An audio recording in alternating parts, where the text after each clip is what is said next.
নমস্কাৰ বন্ধুসকল, আজি আপোনালোকক দেখুৱাবলৈ ওলাইছোঁ BSF কনষ্টেবল ৰিক্ৰুইটমেণ্ট 2023 1284টা পোষ্টৰ যি অনলাইন আবেদন চলি আছে তাৰে অনলাইন আবেদন চিষ্টেমটো এটো দেখুৱাবলৈ চেষ্টা কৰিম। আপোনালোকে অনুগ্ৰহ কৰি ভিডিঅ'টো চাই থাকিব। ফাৰ্ষ্ট টাইম আপোনালোকে এনেকৈ গুগল ক্ৰমত আহি টাইপ কৰিব rectt.bsf.gov.in এনেকৈ টাইপ কৰি আপোনালোকে এণ্টাৰ কৰি দিব। এণ্টাৰ কৰি দিয়াৰ পিছত নেক্সট এনেকৈ এখন পেজ খোল খাব আৰু এইখন পেজ খোল খোৱাৰ লগে লগে ইয়াতে আপোনালোকে এডভাৰটাইজমেণ্ট ডিটেইলছখিনি পঢ়ি যাব পাৰিব।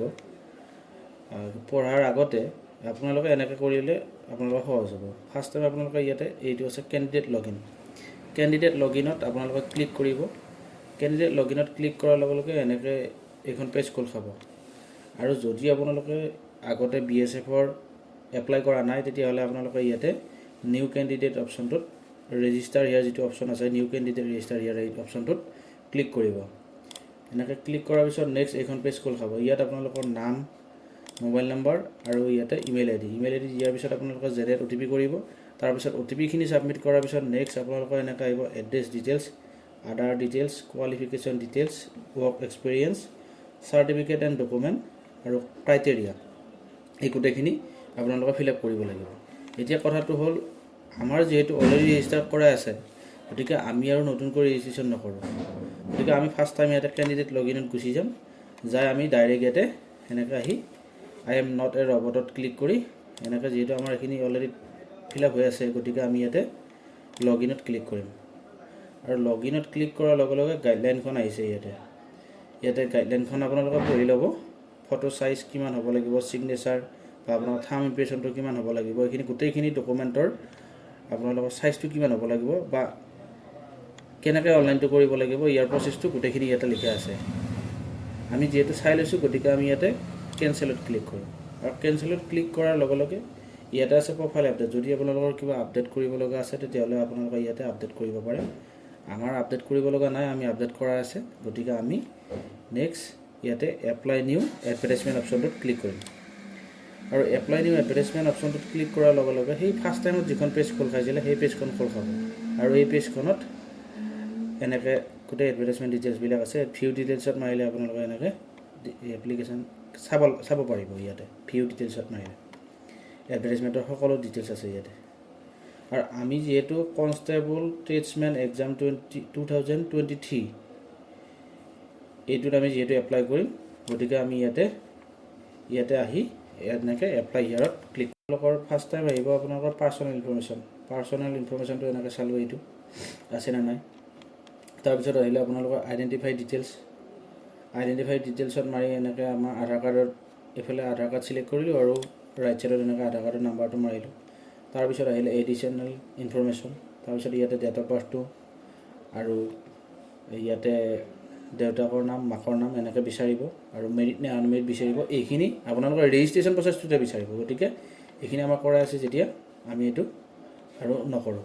তাৰপিছত ডমিচিয়েল ডিটেইলছ এইটো য়েছ কৰিব লাগিব। আপোনালোকৰ যিখন ষ্টেটৰ হয় সেইখন ষ্টেটৰ মাৰি দিব। আমি এছামৰ যেতিয়া আমি এছাম মাৰি দিছোঁ আৰু এনেকৈ ডমিচিয়েল ডিটেইলছটো অহাৰ পিছত নেক্সট আহিলে ইয়াতে কেটেগৰী ৰিজাৰ্ভেশ্যনত আহিছে ৰিলিজিয়নটো আমি হিন্দুটো ছিলেক্ট কৰিলোঁ। তাৰপিছত আহিলে আমাৰ কেটেগৰী আমাৰ আনৰিজাৰ্ভ নে EWS নে OBC এনেকৈ থাকিব। আমি EWSটো ছিলেক্ট কৰিলোঁ। তাৰপিছত ইয়াতে আছে চাৰ্টিফিকেট নাম্বাৰ ছিলেক্ট কৰি লিখি দিলোঁ ইয়াতে আৰু তাৰপিছত আমি এনেকৈ আকৌ নেক্সট ষ্টেটটো ছিলেক্ট কৰিলোঁ। তাৰপিছত ডিষ্ট্ৰিক্ট ছিলেক্ট কৰিম। তাৰপিছত এইটো EWSখন আপোনালোকৰ কোনে ইছ্যু কৰিছে সেইটো বিচাৰিছে। ইয়াতে আমি যিহেতু আমাৰ যোনে ইছ্যু কৰিছে সেই অপশ্যনটো বিচাৰি পোৱা নাই তাতে আমি আধাৰত ক্লিক কৰিলোঁ। আধাৰত ছিলেক্ট কৰি লৈ আমি নেক্সট আমি চাৰ্টিফিকেট ইছ্যুইং ডেটটো ইয়াতে দি দিলোঁ। তাৰপিছত candidate as mode direct entry আমি সেইটো এনেকৈ ডাইৰেক্ট এণ্ট্ৰিত আমি ক্লিক কৰি দিলোঁ। তাৰপিছত চাব কেটেগৰী যদি কিবা হয় আপোনালোকৰ ডিফাৰেণ্টলি এবল বা এক্স ছাৰ্ভিচমেন ডিপাৰ্টমেণ্টত এনেকুৱা যদি কিবা থাকে আপোনালোকে ইয়াতে দিব পাৰিব। তাৰপিছত এইখিনি যেতিয়া হ'ল আমি নেক্সট আমি ছেভ এণ্ড নেক্সটত ক্লিক কৰিম আৰু ছেভ এণ্ড নেক্সটত ক্লিক কৰাৰ পিছত এনেকৈ আমি এড্ৰেছ ডিটেইলছত আহিম। এড্ৰেছ ডিটেইলছত আমি আহি এনেকৈ এড্ৰেছটো গোটেইখিনি আমি চেক কৰি লওঁ। আৰু আমাৰ যদি এড্ৰেছটো যদি সেম আছে ওপৰ আমাৰ পাৰ্মানেণ্ট এড্ৰেছ আৰু কোৰেছপণ্ডেন্স এড্ৰেছটো যদি ঠিকে আছে তেতিয়াহ'লে আমি সেম এজ পাৰ্মানেণ্ট এড্ৰেছত ক্লিক কৰি আকৌ আমি 7 নেক্সট ক্লিক কৰিম তাৰপিছত আহিলে আমাৰ আদাৰ ডিটেইলছত আছে NCC নাইবা স্পৰ্টছৰ কিবা আছে নেকি আমাৰ যেটো নাই আমি নাই নো দিছো এই কাৰণে আৰু ফিজিক্যাল ষ্টেণ্ডাৰ্ডটো বিচাৰিছে ইয়াতে আমি এইখিনি আপোনালোকে দি দিব আমি দি দিছো এনেকৈ আৰু ব্লেক লিষ্ট ডিক্লাৰেশ্যন আপোনালোকৰ কিবা কেছ আছে নেকি আপোনাৰ এগেইনষ্টত সেইটো বিচাৰিছে আমাৰ যেটো নাই গতিকে আমি ইয়াতে নো দি দিছো তাৰপিছত আকৌ সেম প্ৰসেস 7 নেক্সট কৰিব লাগিব আৰু 7 নেক্সট কৰাৰ পিছত আপোনালোকৰ ইয়াতে আহিলে আপোনালোকৰ কোৱালিফিকেশনছ ডিটেইলছ আপোনালোকে কিমান পঢ়া শুনা কৰিছে তাৰ ডিটেইলছখিনি ইয়াতে দিব লাগিব আমি এনেকৈ দি দিলোঁ দি দিয়াৰ পিছত আকৌ আমি ইয়াতে আমাৰ যেটো অলৰেডি দিয়া আছে গতিকে আমি আৰু এটো চাই থকা নাই কেৱল আপোনালোকক মানে প্ৰসেসটোৱে দেখুৱাই আছো নেক্সট আপোনালোকে ইয়াতে নেক্সটত ক্লিক কৰিব আৰু নেক্সট ক্লিক কৰাৰ লগে লগে আপোনালোকৰ ৱৰ্ক এক্সপেৰিয়েন্স পেজটো আহিছে ইয়াতে আমি যেটো আগতে একো কাম কৰা অভিজ্ঞতা নাই গতিকে আমি ইয়াতে নো কৰি দি দিছো তাৰ পিছত ইয়াতে নেক্সটত ক্লিক কৰিম নেক্সটত ক্লিক কৰাৰ লগে লগে আহিব এনেকৈ সাৰ্টিফিকেটছ এণ্ড ডকুমেণ্ট আপলোডেড ইয়াতে ডকুমেণ্ট আপলোড যিখিনি ডকুমেণ্ট আমি আপলোড কৰিছোঁ সেই পেজটো ইয়াতে আহিছে সেই পেজটো অহাৰ পিছত আমি গোটেইখিনি চেক কৰি লৈ আমি আই ডু হিয়াৰ বাই ডিক্লেয়াৰ ইয়াতে ক্লিক কৰি 7 নেক্সটত ক্লিক কৰিম এতিয়া কথাটো হ'ল আপোনালোকে কি পোষ্টত এপ্লাই কৰিব শেষত আপোনাৰ এনেকৈ আহিছে পোষ্ট আপোনালোকে কি পোষ্টত এপ্লাই কৰিব ইয়াতে বিভিন্ন পোষ্ট আছে কনষ্টেবল বাৰবাৰ আছে তাৰপিছত কুক আছে সুইপাৰ আছে ৱাছাৰমেন ৱাটাৰ কেৰিয়াৰ এনেকৈ আপোনালোকে যেটো সিলেক্ট কৰি লয় তাৰ এগেইনষ্টত আপোনালোকৰ এক্সপেৰিয়েন্স সাৰ্টিফিকেট নাইবা ইয়াৰ কোৱালিফিকেশন সাৰ্টিফিকেটটো মাস্ট বি আপোনালোকে দিবই লাগিব তাৰপিছত আহিছে আপোনালোকৰ ফিজিক্যাল ষ্টেণ্ডাৰ্ড